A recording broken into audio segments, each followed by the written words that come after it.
Yo les postos, les postas, bienvenue dans cette nouvelle vidéo à 2 jours du match PSG Real Madrid, première journée de phase de poule de Ligue des Champions. On s'attend à un match de Ligue des Champions, un match de gala. On se retrouve avec un match d'hôpitaux, d'infirmerie, de pharmacie, une hécatombe de blessés. Ça vient de tomber, Marcelo sera aussi absent du côté du Real Madrid. Donc voilà un nouveau forfait pour le PSG Real Madrid à venir. Donc Marcelo souffre d'un souci au cervical et ne sera pas présent avec l'équipe madrilène ce mercredi à Paris. Ça fait le 6e absent du côté du Real Madrid. Ça commence à faire beaucoup. Donc la liste des joueurs du forfait pour PSG Real s'accumule des deux côtés et ne cesse de s'allonger. Et c'est un nom prestigieux qui vient de s'y ajouter en la personne de Marcelo, l'arrière gauche du Real Madrid. Après avoir pourtant joué les 90 minutes face à Levante samedi dernier, victoire du Real Madrid 3-2. Le Brésilien souffre d'un souci au cervical qui lui a valu d'être soigné après la rencontre. Le Real Madrid a communiqué ce lundi sur son état de santé et les examens pratiqués à ce jour lui a été diagnostiqué au cervico-dorsalgie post-traumatique, donc c'est pas n'importe quoi quand même, donc il sera bien forfait pour le déplacement au Paris Saint-Germain. Donc si le club madrilène a confirmé le forfait du joueur pour le match à Paris, voilà, ça confirme que là il y a beaucoup de joueurs absents et arrivé cet été aussi en provenance de l'Olympique Lyonnais, ancien du club parisien, c'est bien Fernand Mendy qui le remplacera dans le 11 de départ. Il s'agira de son 2e match de la saison seulement pour Mendy. Donc l'international français ayant eu des soucis de santé aussi, puis subi la concurrence du titulaire brésilien blessé. Donc c'est un match déclopé des deux côtés. Donc l'absence de Marcelo est un nouveau coup dur aussi pour le Real Madrid, qui souffre d'un nombre de blessés pour le moins important d'absents. Donc du côté du Real, nous avons Sergio Ramos suspendu, Nacho suspendu, Modric blessé, Marcelo blessé, Isco blessé, Asensio blessé, Valverde blessé. Donc Zidane devrait en revanche pouvoir compter sur Eden Hazard qui revient de blessure, et James Rodriguez aussi blessé dernièrement mais revenu sur le terrain à l'occasion du dernier match. Donc ça fait beaucoup. Et du côté du Paris Saint-Germain, faut aussi le noter, c'est pas n'importe quoi. Kylian Mbappé blessé, Draxler blessé, Dagba blessé, Kerrer blessé, beaucoup d'absents des deux côtés, Neymar suspendu bien sûr, on peut pas l'oublier. Donc c'est un match déclopé. À quoi doit-on s'attendre pour ce match? Surtout que le niveau de jeu des deux équipes n'est pas exceptionnel, surtout du côté du Paris Saint-Germain. Donc le Real, ils ont quand même une équipe pas mal sur le papier, malgré tous ces absents. Paris, beaucoup d'absents très importants. C'est ça aussi qu'il faut souligner. Donc j'ai quand même peur pour le Paris Saint-Germain. Donc voilà. Donc on va partir, je pense, sur les compositions d'équipe. Donc du côté du Paris Saint-Germain, ça devrait partir Navas dans les buts. Il va commencer avec sa défense à 4, je pense, avec Marquinhos, Thiago Silva. Il va mettre Meunier côté droit avec l'absence de Dagba. Côté gauche, on espère Bernat qui lui aussi normalement a été touché. On espère qu'il va revenir parce que si on se retrouve avec Kurzawa, ça va être vraiment problématique. Donc on part sur une défense de Thiago Silva, Marquinhos, Meunier, Bernat. Ça devrait être un Verratti, Gay, Herrera au milieu. Et devant, dans une logique, ça devrait être Di Maria, Sarabia, Icardi. Mais avec Tuchel, tout est possible. Il est capable de nous sortir un Choupo-Moting. C'est possible. Voilà. Donc ça paraît quand même très compliqué des deux côtés. Parce que c'est... Non seulement il y a beaucoup de blessés, mais c'est des blessés importants de chaque côté. On sait très bien que Marcelo et Ramos sont les tauliers de la défense du Real. Modric au milieu, quoi qu'il en soit, qui vieillit, qui pas vieillit, c'est quand même le ballon d'or 2018. Voilà. Asensio, Isco sont quand même des joueurs importants. Valverde, il joue un peu moins. Mendy, il n'a pas beaucoup joué. Il a joué qu'un match depuis le début de saison. Hazard et James, ils reviennent de blessure. Donc voilà, important. Après, Paris aussi, beaucoup d'absents. Donc voilà. Après, je voulais revenir aussi sur le fait que Tuchel a laissé 2 jours de repos aux joueurs. C'est ce qu'il voulait faire. Mais heureusement pour nous, nous avons un patron exceptionnel. Et Leonardo l'a dit qu'il n'était pas du tout d'accord, qu'il n'était pas question d'avoir 2 jours de repos à un match, à la veille d'un match autant important. Voilà. Il faut savoir que samedi soir, Ça a fêté entre Navas, Icardi, leurs femmes respectives, ça a été au restaurant, ça a commencé à aller en te-bois, il y avait des bouteilles de vin qui traînaient, c'est vraiment pas sérieux.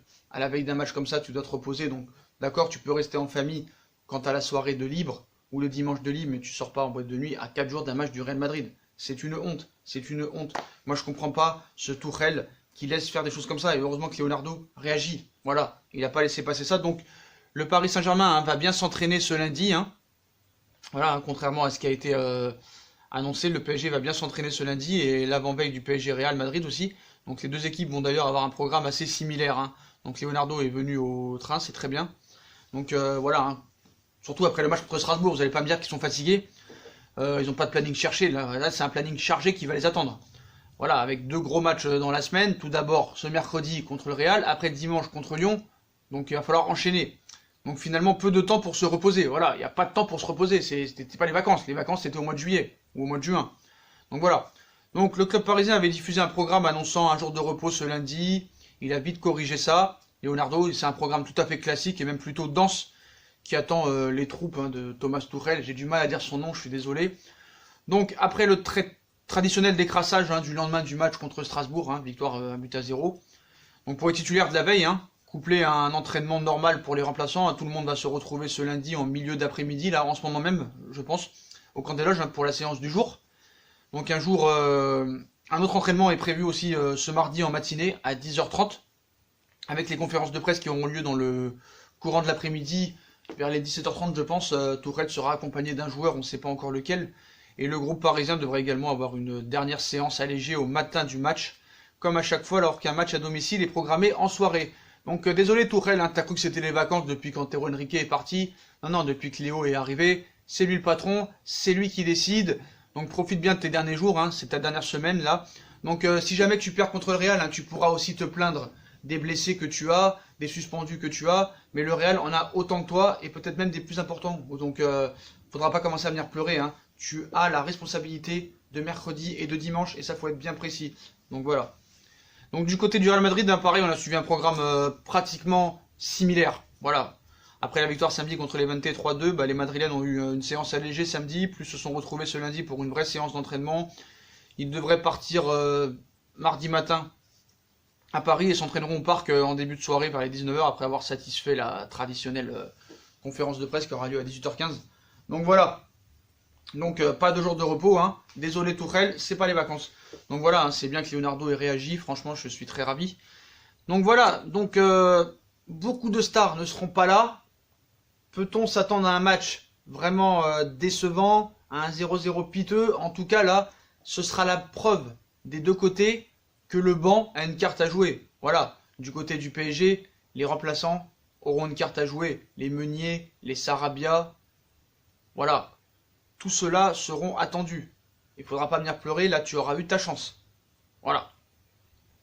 Après le problème c'est pour les automatismes. Di Maria, Icardi, Sarabia, ça se connaît pas trop. Il y a 2 nouvelles recrues. Bon après, Di Maria et Sarabia, plus Herrera, ils ont aussi la facilité de connaître le championnat espagnol. Ça c'est quand même un bon point. Donc sur le papier, quand je vois le niveau des deux équipes, on pourrait dire que c'est du 50-50. Mais d'après ce que je vois, ce serait plutôt du 60-40 du côté du Real Madrid. Voilà, le Real Madrid a l'expérience de ces grands matchs. On sait qu'en poule, c'est toujours difficile pour le Real Madrid. Mais voilà, ça reste le Real Madrid. Voilà, et quoi qu'il arrive, eux, ils ont un coach. Bon, on a beau me dire, oui, mais Zidane a gagné 3 Ligues des Champions parce qu'il y avait Cristiano Ronaldo. D'accord, certes. Mais bon, voilà. Quand même, l'équipe du Real Madrid, sur le papier, même, il y aura quand même du Bale, il y aura du Benzema, il y aura du Hazard, il y aura du James Rodriguez, c'est pas n'importe quoi. Donc voilà, je suis désolé, pour l'instant, c'est au-dessus de Sarabia et peut-être d'autres joueurs. Voilà. Après, c'est vrai qu'il y a les joueurs qui vont rentrer et qui seront remplaçants, n'ont pas beaucoup joué. Donc ça peut être du 50-50, mais je dirais un léger avantage au PSG. Si on aurait vraiment un gros top coach, je vous aurais dit c'est possible. Si on avait un entraîneur qui savait retirer les doigts des fesses des joueurs, aller surmotiver, à leur mettre un état d'esprit super, je vous aurais dit oui. Un mec qui sait diriger ses troupes et leur faire sortir de leur gond, je vous dis oui, il n'y a pas de souci là-dessus. Mais là, malheureusement, tu as un entraîneur incompétent, nullissime, qui est incapable de faire des choix, qui est incapable d'innover. Donc, je me pose beaucoup de questions. Voilà, semaine charnière, je pense qu'il virera après ces 2 matchs, si jamais ça se passe mal et s'il n'y a pas d'amélioration au niveau du jeu. Voilà.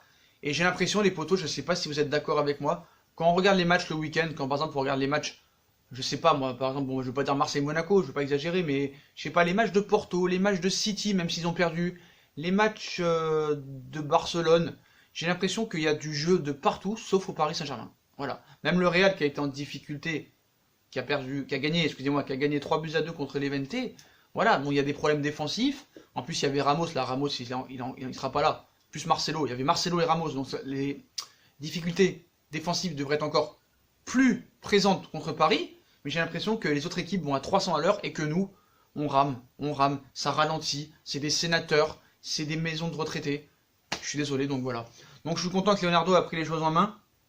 D'ailleurs, j'espère qu'on va le entendre s'exprimer peut-être bientôt.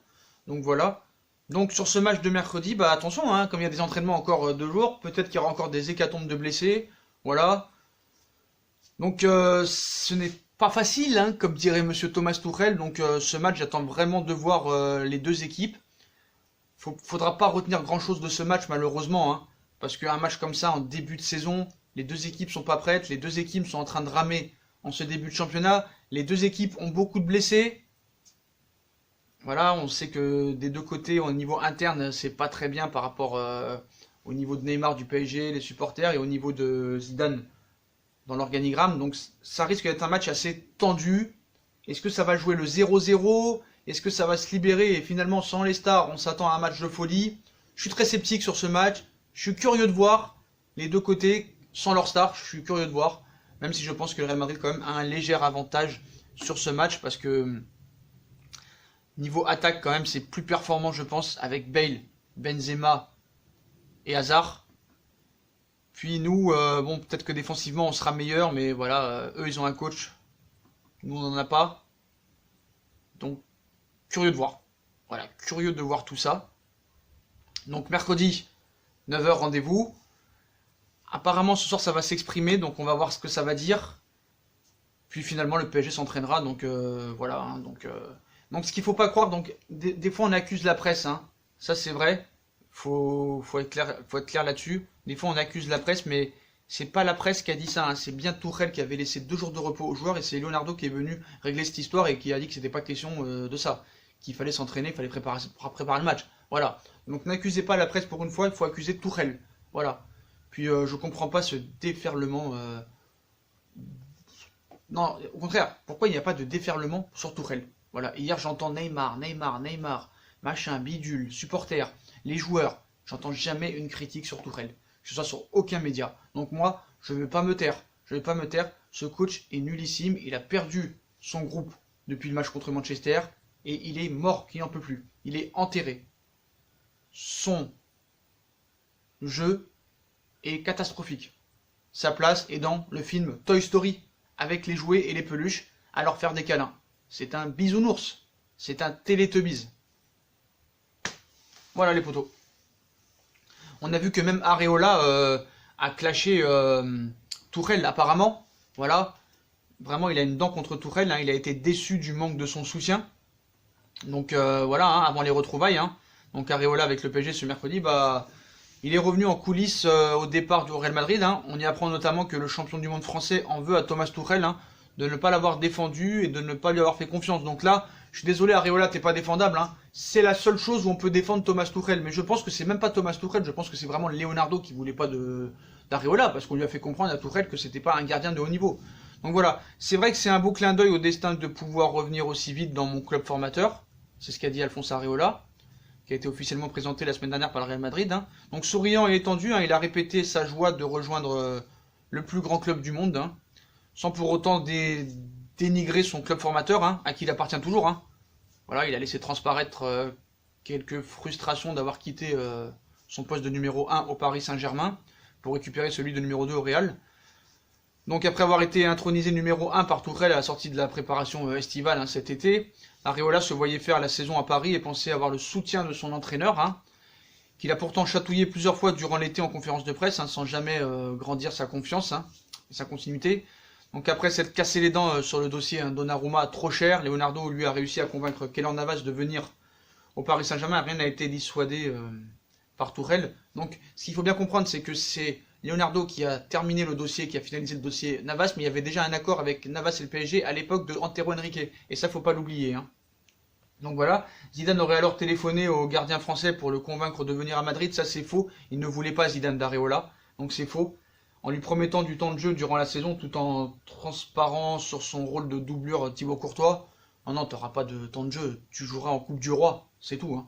Voilà, donc hésitant, Areola aurait fini par comprendre que son directeur sportif, bien sûr, et son entraîneur avait déjà acté son départ quand il a découvert que le PSG avait autorisé sa visite médicale à Madrid le 31 août dernier.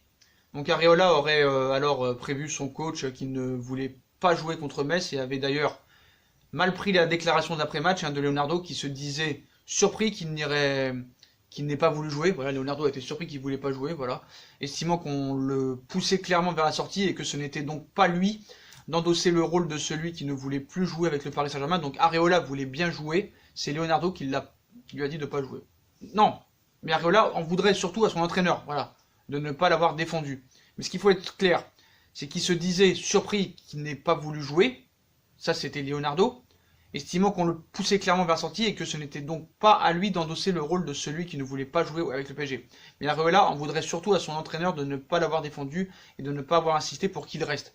Ouais, mais je suis désolé, Alphonse, voilà, ça a été catastrophique. Donc c'est vrai que t'as pas fait d'énormes boulettes en comparant à Trapp, c'est sûr que t'as pas fait de grosses boulettes, mais tu n'as jamais été décisif. Navas a été plus décisif que toi en un match que toi en 3 ans. Tu n'es jamais décisif. Une frappe, un but, un tir cadré, un but, c'était pas possible. Donc c'est la seule chose où on peut défendre Thomas Tuchel, hein. Même si c'est plus Leonardo qui voulait son départ. Donc voilà, hein, donc il n'aurait a priori pas l'occasion de lui prouver quoi que ce soit ce mercredi, puisque Courtois n'est pas blessé hein, et va tenir les buts du Real Madrid. Donc voilà les potos, hein. Voilà pour cet avant-match. Hein. Donc voilà, hécatombe de blessés au Real Madrid et au Paris Saint-Germain, et pas des moindres des deux côtés. Donc on va voir à quoi on va s'attendre, mais je pense quand même que le Real est légèrement favori dans ce match.